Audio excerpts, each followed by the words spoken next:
Welcome to a new series on my channel where I'll be revealing one fact from every Doctor Who TV story.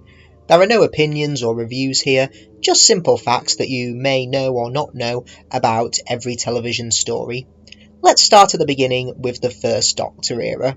Join me as we go through every TV story from 1963 to 1966, starting with An Unearthly Child. During the development of the very first Doctor Who story in August 1963, the BBC was faced with potential legal action from Zenith Film Productions Limited, which had attempted to interest the BBC in a puppet series called The Time Travellers. This concept had been created by Martin and Hugh Woodhouse, who had earlier worked for Gerry Anderson on his Supercar series. Although The Time Travellers had ultimately been turned down by the BBC because of its similarity to Doctor Who, Zenith Film Productions now claimed that Doctor Who was a copy of their product. Nothing really came of this alleged copyright, however, and Zenith Films abandoned their claim in mid-August, allowing Doctor Who to carry on unscathed. The Daleks. During the recording of Episode 1, The Dead Planet, the titular Dalek props hadn't been built at time of recording, so assistant floor manager Michael Ferguson, later a director of stories such as 1966's The War Machines, played a small but vital role as the hand that tapped Susan on the shoulder, later revealed to be Aladdin the Farl, and by holding the Dalek sucker arm, which became the first on-screen glimpse of the monsters. So Michael Ferguson can hold the title as the very first Dalek. The Edge of Destruction. This story was written by David Whittaker as a cost-saving measure, due to there being no money for anything new after the Daleks, and the next story, Marco Polo, was not ready to enter production. The result is one of the few stories with no supporting cast, no secondary locations, and one of those few stories where no characters die, though it's pretty understandable why it has that title. Marco Polo. 6 of the 7 episodes were directed by Waris Hussein. Episode 4 was instead directed by John Crockett, a former BBC designer. John Crockett was so invigorated by the task that on February 26, he wrote a memo to script editor David Whittaker suggesting a number of possible historical settings that Doctor Who might pursue in the future. Of these, they included Viking raids on Britain, Bonnie Prince Charlie, the Crusades, Catherine de Medici, and Cornish smugglers. They would all be employed in some form or another as historical adventures, though it's doubtful that John Crockett had any actual influence, but it's a fun coincidence regardless. The Keys of Marinus. On March 26, script editor David Whittaker was forced to defend the third instalment, The Screaming Jungle, against a charge of plagiarism levied by Robert Gould. On February 4th, Whittaker and Gould had agreed that his Minuscules adventure would be abandoned due to insurmountable difficulties with the scripts. Robert Gould had suggested that he might instead write a story about a planet where plants treat people the way that the people on Earth treat plants. On February 9th, Robert Gould informed David Whittaker that he had decided against developing the concept. Now, however, he was concerned that The Screaming Jungle, with its hostile plant life, had been inspired by his idea. Whittaker was able to satisfy head of serials Donald Wilson that this was not the case, and no further allegations of copyright infringement was pursued. The Aztecs. Writer John Lucarotti wrote The Aztecs, as well as Marco Polo, on his very own houseboat in Mallorca, meeting with David Whittaker in London only when necessary. Maybe that's why both stories are such gems. The Golden Sunshine must have helped Lucarotti a lot. The Censor Rights. On July 4, 1964, an extended edition of the Sports showcase caused Doctor Who's first ever break in transmission. Although a late 7:10 p.m. slot, ultimately filled by Jukebox Jury, was contemplated for Episode 3 Hidden Danger, the third instalment was ultimately preempted until the following Saturday. The Reign of Terror. Production on The Reign of Terror began on June 15th, when Doctor Who enjoyed a small amount of location filming for the very first time. This took place on the grounds of White Plains, a nursing home in Denham, Buckinghamshire, and on the Isle of Wight farm at nearby Gerrard's Cross. It was limited to 3 shots of the Doctor walking to Paris in Part 2, Guests of Madame Guillotine. In this instance, Brian Proudfoot doubled for William Hartnell, to avoid having to disrupt rehearsals for the censor rights. Brian Proudfoot had attended the recording of that serial's third episode on June 12 to study William Hartnell's mannerisms and walk. Planet of Giants. From the earliest days of Doctor Who's development, the production team envisioned a story in which the main characters were shrunk to the size of an inch. Such a scenario had been proposed in the original format guide for the show, completed in early May 1963. The document's author, C.E. Webber, then developed the notion into a serial called The Giants, which at one point was intended to be Doctor Who's premiere adventure. However, BBC head of drama Sidney Newman was critical of Webber's approach, with the technical limitation of Doctor Who's production home at Lime Grove Studio D also working against them. The Giants was abandoned around the middle of June.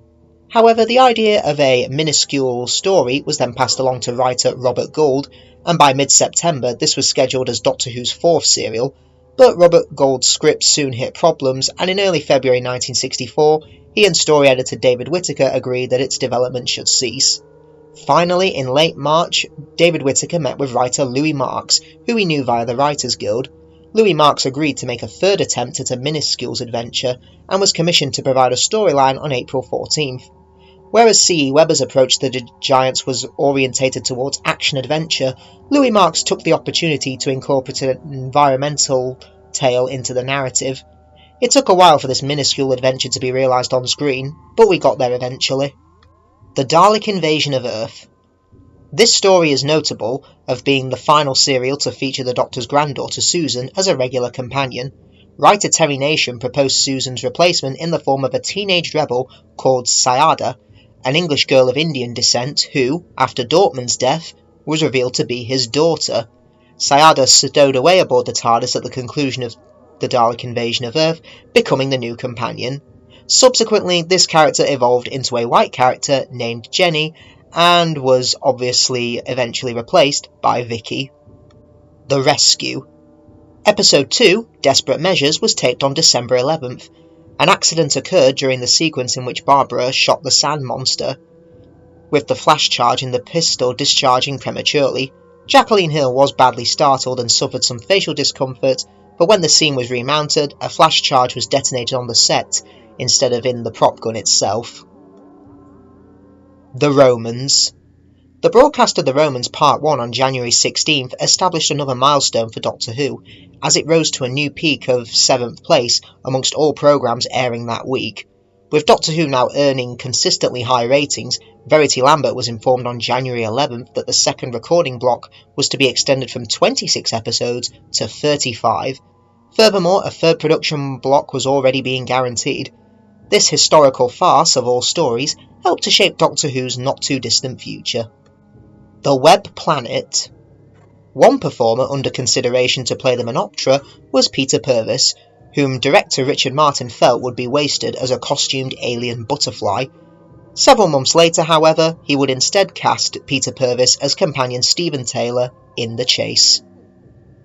The Crusades. Julian Glover was cast as King Richard the Lionheart, but at one stage Nicholas Courtney was also considered.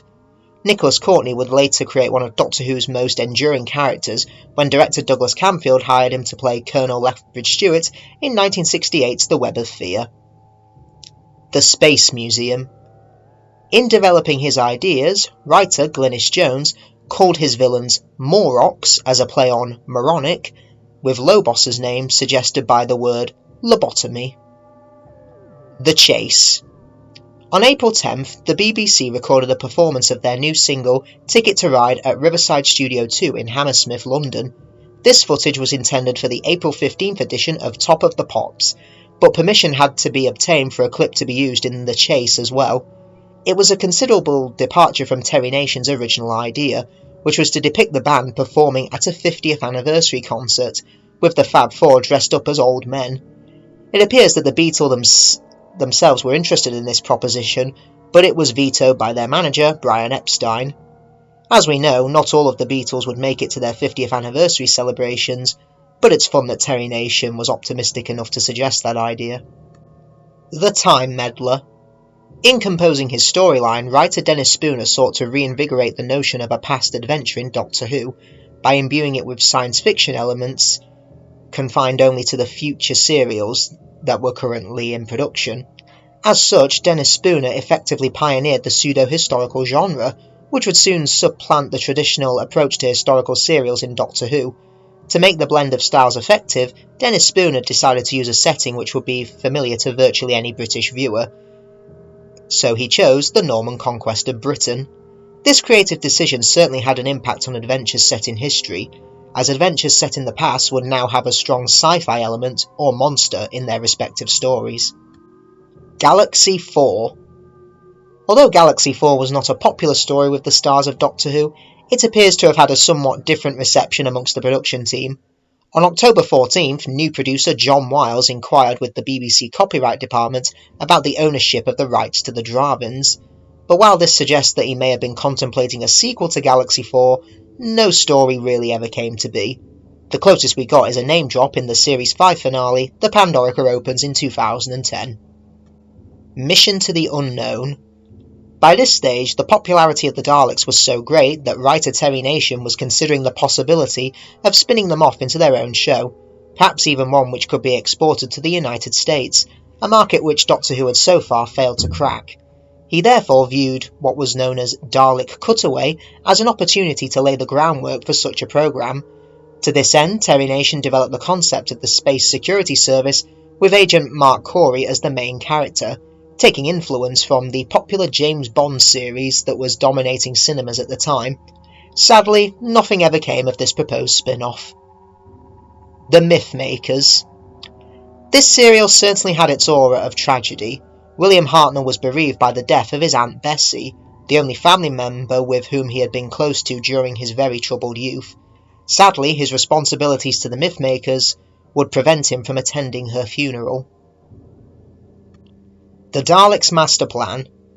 Throughout the production of Daleks' Master Plan, the already fragile relationship between William Hartnell and producer John Wiles degenerated further, a situation exacerbated by the deteriorating state of Hartnell's health. John Wiles was becoming increasingly exasperated by Hartnell's tendency to deviate from his scripted lines.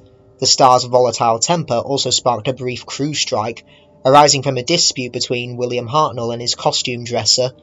Things got so bad that during the month of December, several newspaper reports claimed that Hartnell would be quitting Doctor Who. This was of course not the case, but you could interpret this as the 60s equivalent of chaos in Cardiff.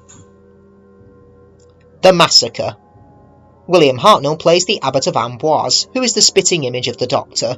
The idea of Hartnell playing two different characters came from the actor himself, when he proposed to play the Doctor's evil son. This idea was not severely pursued, however, by the production team. The Ark. For the final episode, director Michael Emerson broke with the typical Doctor Who recording pattern in which each scene was taped in story order. Instead, the schedule was partly organised to keep scenes on certain sets grouped together, and also to avoid having to move the bulky launcher prop any more than was necessary. This was the first time out-of-order recording had been employed on Doctor Who to such a big extent. It would be a sign of coming changes to the way that the programme would be made. The Celestial Toymaker. Ever since John Wiles had become the producer of Doctor Who, he had enjoyed an adversarial relationship with William Hartnell. He and script editor Donald Tosh were also concerned about the star's declining health, which was robbing him of energy in the studio and impairing his ability to accurately recall his lines. Wiles and Tosh felt that the fantastical nature of the Celestial Toymaker script presented an opportunity to recast the Doctor, especially since it coincided with the expiry of William Hartnell's contract. The serial had been structured so that the Doctor would be mute and mostly invisible for most of the story. It was suggested that when he reappeared in the story's closing minutes, he could now be played by a different actor, who would then take over the series from Hartnell. However, this scheme was soon vetoed by Wiles' superiors, and William Hartnell was subsequently given a contract extension, but the seeds for regeneration were definitely planted in this story. The Gunfighters.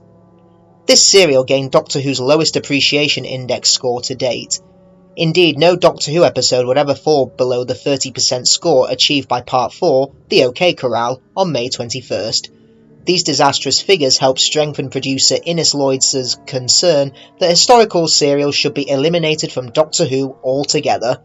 Hey, at least this story has gained appreciation over time. The Savages.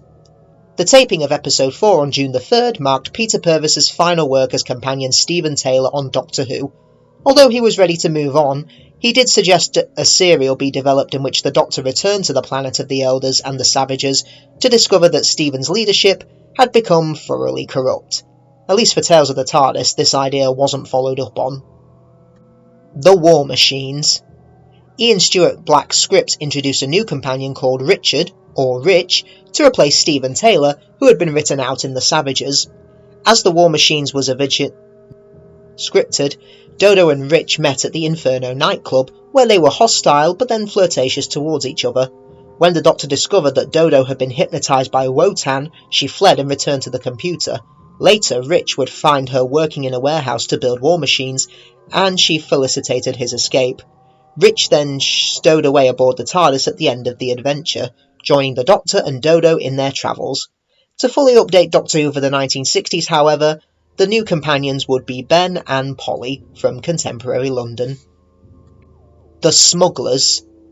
During the recording of Part 4, actor Michael Craze fell through a trapdoor which had not been properly secured, but fortunately suffered only a minor injury to his right shoulder, and this was all on the last day of the season as well. The 10th Planet.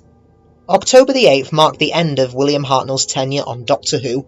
The first scene recorded on this day was the renewal sequence itself. Originally, this would have seen Hartnell simply collapse on the TARDIS floor console room with his cloak covering his face. In the first episode of the next story, The Power of the Daleks, the cloak would have been pulled up to reveal Patrick Troughton instead. However, Vision mixer Shirley Coward was able to design a way to depict the renewal on screen. This took advantage of a malfunctioning mixing desk in Studio One, which caused the image to flare noticeably. Therefore, Shirley Coward created an effect in which Hartnell's image became overexposed almost to a whiteout, then settled down again to reveal Troughton's face. Shirley Coward went uncredited for her work, but I think it's safe to assume we have a lot to thank her for setting the foundations for future regeneration stories. And that's it. One fact for every First Doctor story. Let me know in the comments below what your favourite facts are from this era, and I'll see you next time for some more videos. Goodbye.